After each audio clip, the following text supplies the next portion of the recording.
দিয়েছে।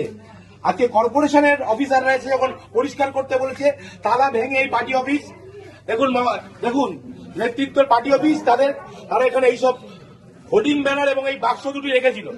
আজকে এখানে তালা ভেঙে এখানকার কর্মচারীরা, এখানকার সাফাই কর্মচারীরা, এখানকার অধ্যাপকদের অনুমতি নিয়ে এগুলো উদ্ধার করেছে। আপনারা দেখুন কি পরিমাণ টাকা, 100 টাকা 500 টাকার বান্ডিল উই পোকায় খেয়েছে।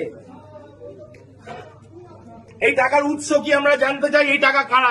দিনের পর দিন এই কলেজে যারা দুর্নীতি করেছে, এই কলেজে যারা দিনের পর দিন ধরে দুর্নীতি করেছে, এই কলেজে দিনের পর দিন যারা টিচিং স্টাফদের ঠকিয়েছে, প্রফেসরদের সঙ্গে গুন্ডামি করেছে, তাদের প্রত্যেকের টাকা এটা।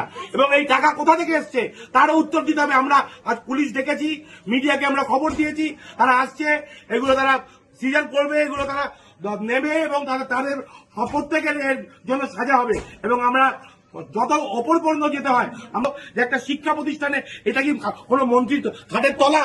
আপনারা ভাবুন, লজ্জার বিষয়। একটা শিক্ষা প্রতিষ্ঠানে এইভাবে টাকা পাওয়া যাচ্ছে উইতে খাওয়া। সুরেন্দ্রনাথ কলেজের পেছনে